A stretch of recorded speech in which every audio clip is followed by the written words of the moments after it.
HARDtalk has journeyed to Greenland to see the reality of climate change in the Arctic North. And right here is the best place to start, because this fjord was not so long ago filled by one enormous glacier. But that glacier is now far, far away. It has retracted more than 15 kilometers in the last decade alone.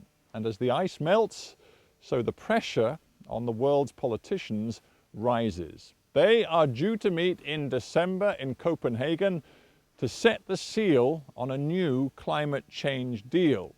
But do they have the political will to overcome their long-standing differences?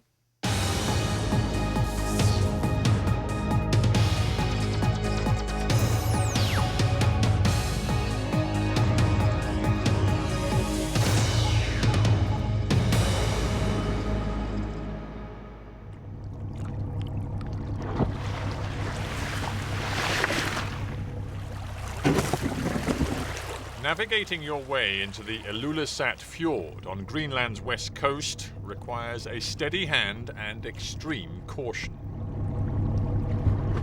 The mouth of the fjord is littered with icebergs, some weighing hundreds of thousands of tons. These vast chunks of ice are cast-offs from the Northern Hemisphere's most active glacier. Rising sea and air temperatures have speeded up the collapse of the glacier front.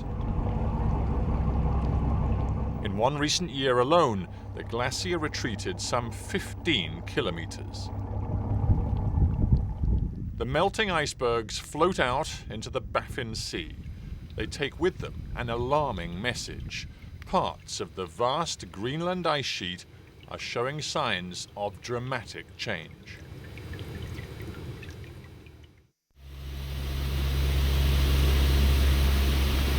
Greenland is the world's biggest island, 8 times the size of Britain, and it's mostly covered in an ancient ice sheet.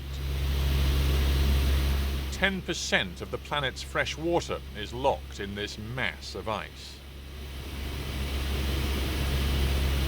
I joined a US Air Force flight carrying a team of international scientists north to one of Greenland's climate research stations, far out on the ice sheet. On the plane, David Etheridge, one of the world's leading climate scientists who pioneered research into core ice some 2 decades ago.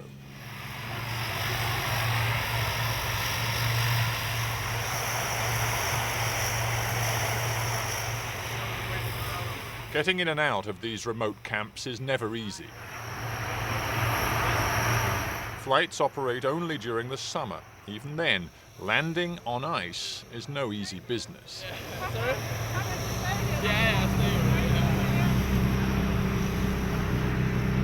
Camp Neem sits on top of 2.5 kilometers of compacted ice, which down deep is at least 130,000 years old. That is, from the period of the last great warming of the Earth. And that's why there's so much international interest in scientific analysis of the ice core. It could be a key aid to understanding the likely effects of global warming today. The drilling and the ice analysis is delicate and time-consuming. It'll be another 2 years before they get down to the deepest and oldest ice. David Etheridge, welcome to HARDtalk. Thank you, Stephen.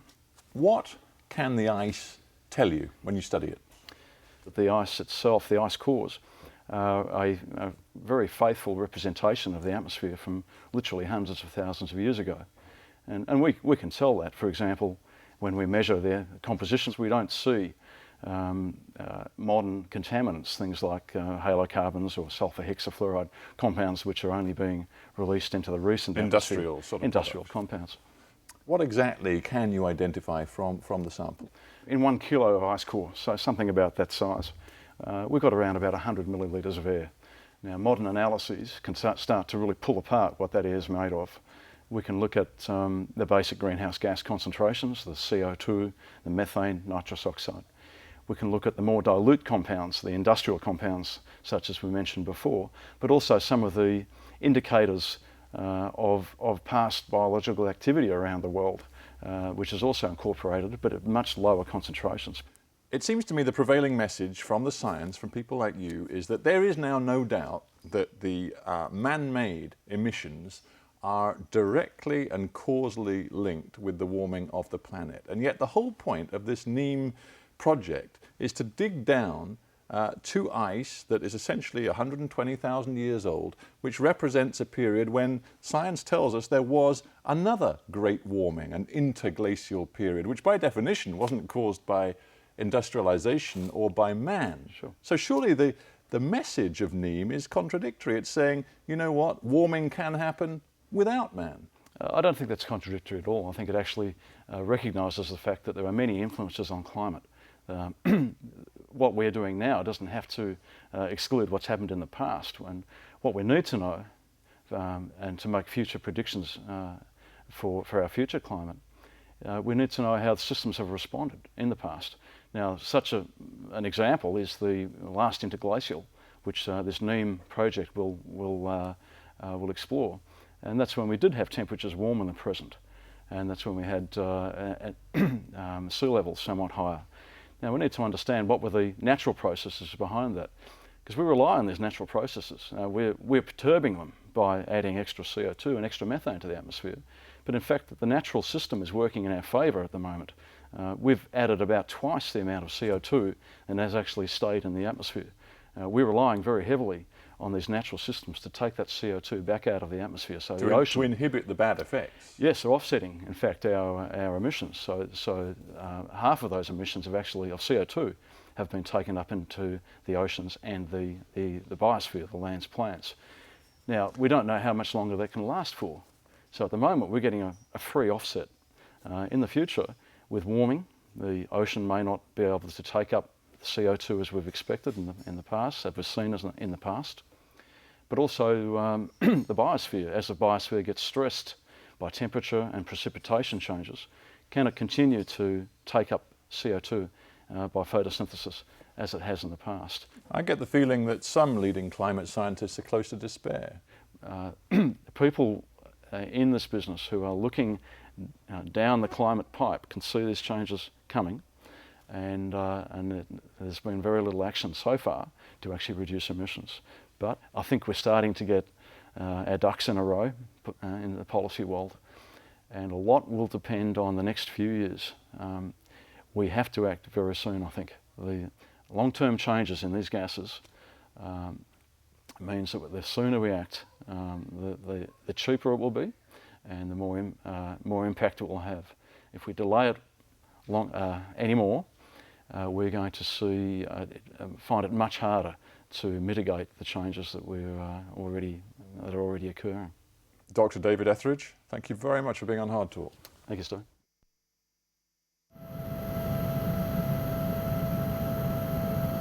Greenland is a vast ice laboratory.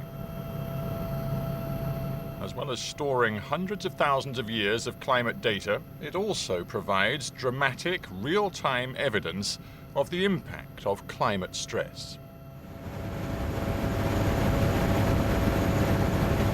This steep drop in the ice sheet is the very front of the Ilulissat Glacier, the place where the icebergs are disgorged, or as the scientists say, carved. The glacier is disintegrating at a speed which has left international scientists both horrified and awestruck.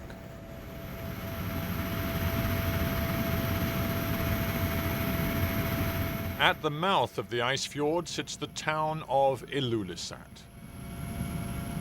Traditionally home to hunters and fishermen, this place, with its extraordinary shrinking glacier, has become a potent symbol of global warming. It was here that the Danish Environment Minister convened a meeting of her international counterparts. The idea, to persuade them of the urgency of reaching a deal on climate this December in Copenhagen. Connie Hedegaard, welcome to HARDtalk. Thank you very much. Your mission is to lay the groundwork for the Copenhagen Climate Summit in December. It is not going well, is it?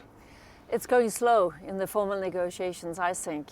Negotiators met recently in Bonn, thousands of them, and I think that, well, it was good that for the first time there is actual text on the table. But there was more text when they finished than when they started. They started with about 50 pages and they ended with 200. I understand it, that it's not that unusual in a UN context and in an international context, but that was also why I thought we must do something else, and that is why we brought some of the key politicians here to Greenland, because I think that the negotiators can sit there literally forever negotiating without much progress unless they get some more specific political guidance from their politicians, from their ministers, from their governments. And the idea here was to bring them to a very remote, secluded place where they could be frank, they could be candid and open with each other. And can you tell me, hand on heart, that behind closed doors, when the candor is there, that they are showing signs of finding common ground? Yeah, I can tell you, the first day we were up here, after the first session, we took people into group work. It's not that often that ministers are sort of asked to go into group work with one another in small groups with 7, 8 ministers in each. And I heard in the first group, minister from a specific country mentioning things that I had hoped for years to hear from him. And that is because it is Chatham House rules, it's very informal, it will not be used against him. But people can try to think a bit aloud and then see what is the reaction. If I dare to take this move, what are you going to tell me? So in that sense, it creates more trust. And I think one of the problems in the formal negotiations is there is not much trust, so you stick to what you have. Well, I'm fascinated you use the word trust, because it strikes me, having spoken to people around this informal dialogue, that trust is still a big issue. And fundamentally, what I hear is that the rich countries and the emerging, poorer, developing countries simply do not trust each other's agendas when it comes to working out a Copenhagen deal. But I think that still, that's true. It's not so that everybody here suddenly give up every position they have, deviate a lot from their formal mandates. But then in some issues, they come up with new ideas. For instance, we had a discussion here. Will financial support as part of a climate deal go equally to all kinds of developing countries? Or should it go to the most vulnerable, money for adaptation, for instance? And there is a general sense, well, it's fair. It should go to the least developed and the most vulnerable countries. You have not seen that in the formal negotiations so far. So it's just one example. You cannot solve all the problems throughout 3 days here, but you can make significant progress and people start to believe more what the other parts say. If I may just give you one more example, instead of interpreting all the things you say in the most negative way, maybe if I try to understand what you actually are trying to tell me, then it gives a more constructive debate, and that's what we've been experiencing here. For months now, you've talked about the need for leadership. And you have focused on the United States. In recent weeks, we've seen Barack Obama try to push a US initiative on setting a target for cutting carbon emissions and also establishing a cap and trade system inside the US. The problem is, it's not enough, is it? Are you prepared to tell me the US has to do more? Yes, but So bottom line, you're not satisfied with what Obama has done? Bottom line, I think everybody has not shown all their cards yet. But when we spoke together, I think it was half a year ago. On HARDtalk some time ago. Definitely. If I had at that time said to you that in July 2009, then we have had a cap and trade system out of the House of Representatives in the United States, you would have said, that is not going to happen, Connie. But actually, it happened in a very, very expedient and effective process. Yes, there are still many obstacles on the road, also in the United States, but they have moved significantly over the recent half year. I just wonder whether you feel that politicians in the rich world, when they say, we promise we'll cut by 80% by 2050 or even 60% in some cases, they're using that as a fig leaf, aren't they? It is very easy to promise something that comes 1, 2 generations later when they won't be around to be held accountable. It's much harder to meet a target over the next 5 to 10 years, and that is your problem. They're happy to talk 50 years, they don't want to talk 5 exactly. years. That's why it's so important not just to have a long-term target, but also to have the short, mid-term target. No discussion about that. It's also very important that they come forward with financing, because without financing and substantial additional and new finance, it will not be possible How much? to make the developing countries mitigate Absolutely. and pursue low carbon growth development strategies. So for you as the sort of mover behind this process, how much do you believe the rich world should put on the table as money for adaptation, technology transfer and mitigation to the poorer world? I think that there are 2 things that are crucial. First, that they would come up with some immediate kind of financing. Yeah, how much? What I hear here is it might not be that important whether it is this size or that size tomorrow. Well, you say that, frankly, here in Greenland, but the Indians and the Chinese say, yes, it's very important. We want at least $140 billion a year transferred to the poorer world. What is even more important is, can we create some mechanisms where we can see that the potential in these mechanisms will be that we can deliver really substantial amounts of new, additional and predictable funding. The problem is that if we are just promising, oh, we'll give you some special percentage of our GDP. When was it we last time did that? Among other things, we did it with the developing assistance aid. How many countries delivered ever on that? Less than 10, Denmark being one of them, but not many countries ever delivered. They haven't met their promises so there is on aid, no credibility with the developing countries. They know, oh, you pledged this at international conferences, but we will never see the money. That's why we must find some other ways of doing it. Some money would come through the carbon market.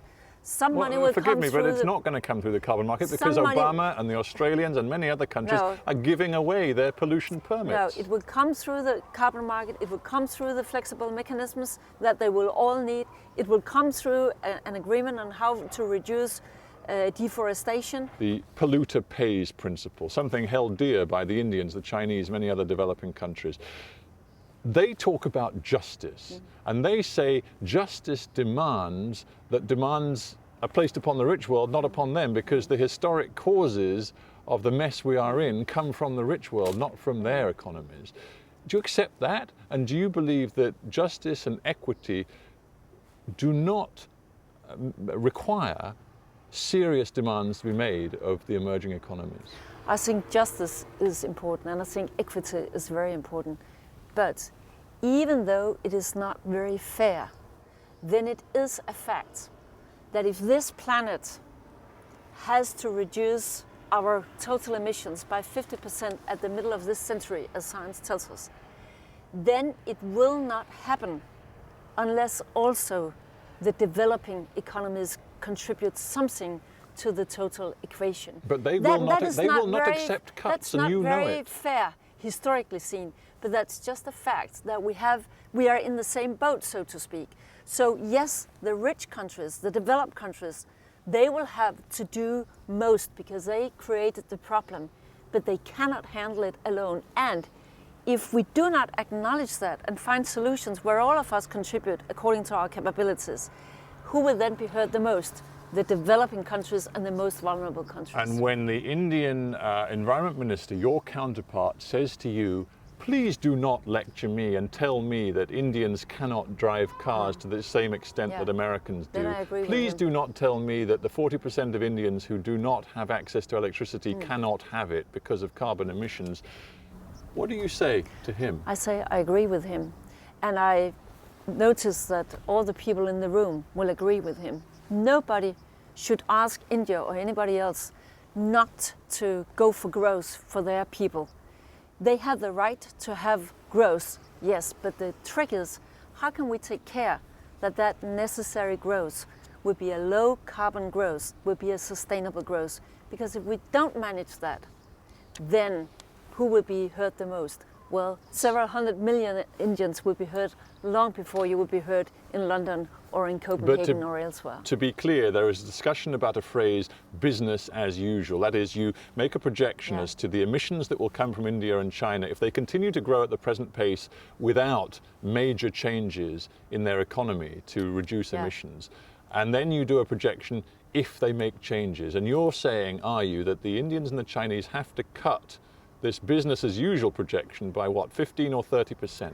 That is what the IPCC, the International Panel on Climate Change, they have said that there must be a deviation from business as usual in the size of 15 to 30%. And do you think that they're prepared to accept that? I think that if you take what China, for instance, is already doing, expanding tremendously in the field of renewables, really focusing on enhanced energy efficiency, looking now into energy intensity, and they're even talking about, for the next 5-year plan, emissions intensity in their whole production. Yes, then I think that we will also see a substantial deviation from business as usual in China, and it will be in their own interest. And I think that the Chinese authorities, they know that better than anybody. And it will only come if there is, and I mentioned it already, huge transfer of money, but also of technology and know-how from the rich world to the poorer world. But we already see in the United States, from the mouth of President Sarkozy and from others, a real fear that if that transfer is made, all of the advantages will go to the emerging economies. Jobs will be lost in the West. And there's already talk of protectionism, of new tariffs, carbon tariffs being placed on products coming from the emerging economies. I was very glad recently to see that President Obama warned against new trade barriers, sort of in the name of handling the climate challenge. But you will have noticed, as I did, that the House bill includes the possibility of placing those tariffs. But I think that it's crucial that we do not make a new trade war here or new trade barriers. We do not use it for protectionism. I think there is a risk of that. But I think that you think there's a real risk that the West will use this as a means of a new form of protectionism? Basically, personally, I believe, and that's what I work for, that we can find better solutions. And I think that maybe the term technology transfer is sort of unfortunate. What we talk about is to disseminate the technologies that are already out there to those who expand their economies the most. It is simply logical to do to those who are having the development and also to the rest of us. And that is not very easy to find out.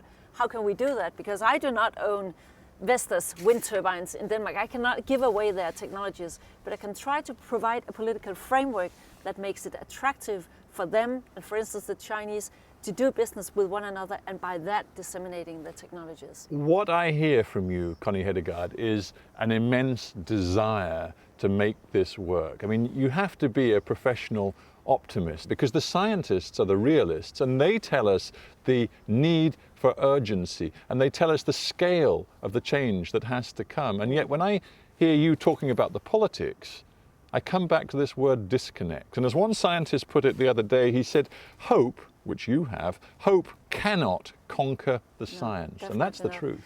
That's very true, and it's also very banal. Everybody knows that. I think that you can build up expectations now and the pressure on politicians and governments worldwide so that they have to act. They have to do also the really tedious nitty-gritty work to put together the ambitious global agreement that the planet calls for. And I believe that if you build up this pressure, then the whole trick is to make the price so high that they do not dare not to deliver. That's basically what international politics is also about, or we will still be talking 10 years from now, and I hope that that will not be the case. Connie Hedegaard, thank you very much for being on Hard Talk. Thank you for having me. Thank you very much indeed.